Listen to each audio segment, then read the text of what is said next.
नमस्कार बच्चों, स्वागत है आपका हमारे YouTube चैनल में। आइए आज हम शुरू करते हैं आपके लिए अर्धवार्षिक परीक्षा सत्र 2024-25 विषय पर्यावरण कक्षा 5वीं के प्रश्न उत्तर जो पेपर आया था उसका हल। ठीक है, देखते हैं हम इसके हल क्या हैं। तो प्रश्न क्रमांक 1 है, पक्षियों का कौन सा समूह खेत में हलचल कर रहे चूहे को पकड़ लेता है? तो इसका उत्तर आ जाएगा सी नंबर का, चीलबाज और गिद्ध, है ना। फिर दूसरे नंबर का है, उल्टी दस्त होने पर पानी में नमक और चीनी मिलाकर पीने को कहा जाता है, क्योंकि इसमें आ जाएगा आपका शरीर में पानी व खाने की मात्रा कम हो जाती है। ए नंबर का उत्तर सही हो जाएगा। ठीक है। फिर है प्रश्न क्रमांक 3, प्रिया ने एक पौधा लगाया जो जल्दी मुरझा गया, कारण बताइए। तो इसका नंबर आ जाएगा उत्तर डी नंबर का, पर्याप्त हवा, पानी और धूप नहीं मिली। फिर है प्रश्न क्रमांक 4, मलेरिया किसके काटने से होता है? तो इसका हो जाएगा उत्तर सी नंबर का, मच्छर के काटने से होता है। ठीक। फिर आते हैं हम प्रश्न क्रमांक 5, देख लीजिए, निम्नलिखित में से ग्रुप लीडर की जिम्मेदारी नहीं है। तो इसका बी नंबर का उत्तर सही हो जाएगा, केवल अपने खाने का इंतजाम करना। फिर है प्रश्न क्रमांक 6, रिक्त स्थान देखिए, छिपकलियाँ रिक्त डैश या खालिस्तान के दिनों में लंबी नींद में चले जाती हैं, तो ठंड में या सर्दियों में आप लिख सकते हैं। प्रश्न क्रमांक 7 है, मीठे स्वाद का पता जीभ के अगले हिस्से से चलता है। ठीक। प्रश्न क्रमांक 8 है, मलेरिया की पहचान के लिए रक्त परीक्षण या खून परीक्षण किया जाता है। ठीक। फिर 9 है, चट्टान से उतरने को क्लिफ डाइविंग कहते हैं। ठीक। फिर प्रश्न क्रमांक 10 है, गोलकुंडा किले के अंदर पूरा शहर बसा हुआ था। तो ये हो गए आपके 10 नंबर तक के उत्तर।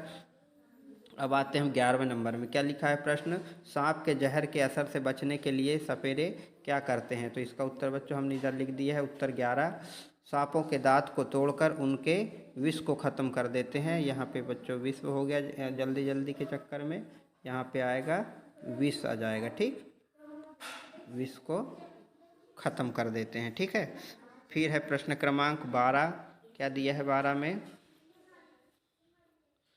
जब आप दुकान पर सामान खरीदने जाते हैं तो पैकेट पर क्या देखकर खरीदते हैं?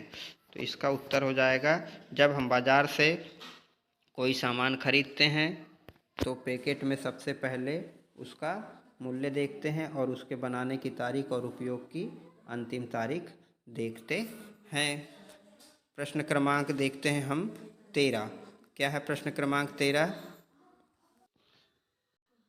प्रश्न क्रमांक 13 है, बारिश का पानी बहकर कहाँ कहाँ जाता होगा? तो इसका उत्तर हो जाएगा बच्चों, बारिश का पानी ज़मीन में समा जाता है ना, और या सतह पर बहकर नदियों, झीलों, तालाबों और अन्य जलाशयों में समा जाता है या चला जाता है। फिर है प्रश्न क्रमांक 14, पानी को उबालने पर वह कम क्यों हो जाता है? ठीक, तो इसका उत्तर हो जाएगा, पानी को उबालने पर वह कम हो जाता है क्योंकि पानी का कुछ हिस्सा गैस में बदलकर बर्तन से बाहर निकल जाता है। ये हो गया 14। प्रश्न क्रमांक 15, क्या दिया है, यदि आपकी बस ट्रैफिक जाम में फंसी है तो वहाँ पर आप कितने प्रकार के प्रदूषण को महसूस करेंगे? तो प्रश्न क्रमांक 15 का उत्तर ये रहा, अगर आपकी बस ट्रैफिक जाम में फंसी है तो वहाँ पर आपको निम्न तरह के प्रदूषण का सामना करना पड़ सकता है, जैसे भारी वाहनों से निकलने वाला नाइट्रोजन ऑक्साइड वायु की गुणवत्ता को बिगाड़ता है, यह ज़मीन पर ओजोन बनाता है जिससे गर्मी बढ़ती है और वायु प्रदूषण भी होता है, और वाहनों की आवाज़ से ध्वनि प्रदूषण, है ना। ठीक। अब आते हैं प्रश्न क्रमांक 16 में, अगर सड़कों पर इसी तरह वाहनों की संख्या लगातार बढ़ती रही तो क्या प्रमुख समस्या हो सकती है? तो 16 का उत्तर हो जाएगा, अगर सड़कों पर वाहनों की संख्या लगातार बढ़ती रही तो यह समस्याएं हो सकती हैं, भारी यातायात, है ना, वायु प्रदूषण, ध्वनि प्रदूषण, दुर्घटनाएं आदि, ये समस्याएं हमारी उत्पन्न होंगी। ठीक। प्रश्न क्रमांक 17, क्या है, मच्छरों को अंधेरे में भी आपके होने का पता कैसे चलता है?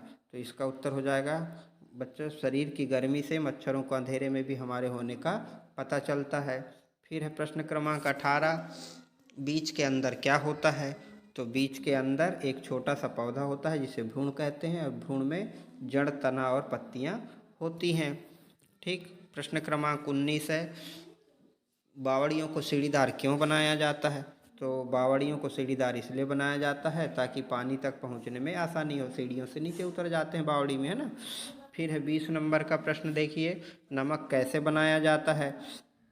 तो सादा नमक समुद्र के पानी को इकट्ठा करके फिर उसे धूप दिखाकर तैयार किया जाता है ना। और इसके बाद रिफाइनिंग करके सादा नमक निकालते हैं। ये हो गया आपका 20 का उत्तर। 21 क्या बोलता है, उन चीज़ों के नाम लिखिए जो हमें अतीत के बारे में जानने में मदद करते हैं। तो अतीत के बारे में जानने के लिए कई चीज़ें मदद करती हैं, जैसे कि औजार, जीवाश्म, पात्र, भोजपत्र, आभूषण, इमारतें, सिक्के, है ना, अभिलेख, चित्र और यात्रियों द्वारा लिखे गए यात्रा विवरण आदि। ये हो गया आपका 21 का। 22 का क्या है, आपके घर की छत का उपयोग आप कौन कौन से काम के लिए करते हैं ना। तो इसका उत्तर हो जाएगा, हम लोग छत का उपयोग कपड़े सुखाने, है ना, अनाज तथा अन्य सामग्रियों को सुखाने, धूप सेकने तथा गर्मियों में रात में सोने के लिए करते हैं। ये हो गया 22। अब आते हैं हम 23 नंबर में। क्या कहता है 23 में प्रश्न, लोग कहते हैं खाना धीरे धीरे खाओ, ठीक से चबाओ, खाना अच्छे से पचेगा, ऐसा क्यों कहते हैं। तो हाँ, लोग कहते हैं कि खाना धीरे धीरे खाना चाहिए और ठीक से चबाना चाहिए ताकि खाना अच्छे से पचे, क्योंकि ऐसा करने से कई फायदे होते हैं। वह ऐसा इसलिए कहते हैं क्योंकि पूर्ण पाचन के लिए अच्छी तरह चबाने की आवश्यकता होती है। अब आते हैं प्रश्न क्रमांक 24 में।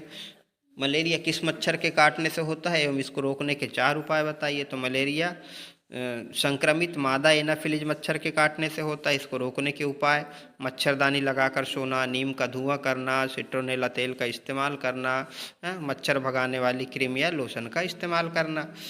25 प्रश्न है, सुनीता विलियम्स का अंतरिक्ष में रहना बहुत मज़ेदार भी था और मुश्किल भी। अंतरिक्ष की कोई ऐसी 5 बातें लिखिए जो पृथ्वी पर हमारे अनुभवों से अलग हो। तो इसका उत्तर हो जाएगा, गुरुत्वाकर्षण न होने के कारण सब चीज़ हवा में उड़ने लगती हैं, है ना। खाने को पेस्ट के रूप में ही खाना होता है। अंतरिक्ष में हम सामान्य तरीके से नहीं चल सकते, वहाँ पे क्या है, उड़ते रहते हैं। चौथा हो जाएगा, अंतरिक्ष के वातावरण में रहने के लिए विशेष प्रकार का सूट पहने रहना होता है, ठीक। और अंतरिक्ष में रहना, सोने के लिए स्लीपिंग बैग में सोना होता है। अंतरिक्ष में रहना मज़ेदार होने के साथ साथ काफ़ी मुश्किलों भरा भी होता है। फिर है प्रश्न क्रमांक 26, भूकंप आने पर क्या क्या करना चाहिए। तो इसका उत्तर हो जाएगा, अगर आप घर के अंदर हैं तो वहीं रहें, बाहर ना भागें, किसी मेज़ या मजबूत फर्नीचर के नीचे छिप जाएं। अगर फर्नीचर के नीचे छिपने में असमर्थ हैं तो इमारत के अंदर के कोने में झुकें और सर और चेहरा को ढक लें, है ना। और खिड़कियां, फायरप्लेक्स और भारी फर्नीचर या उपकरणों से दूर रहें। तो ये हो गया बच्चों आपका अर्धवार्षिक परीक्षा पर्यावरण का उत्तर। आप लोग मिला लीजिए, शायद आप तो परीक्षा से लिख लिए होंगे।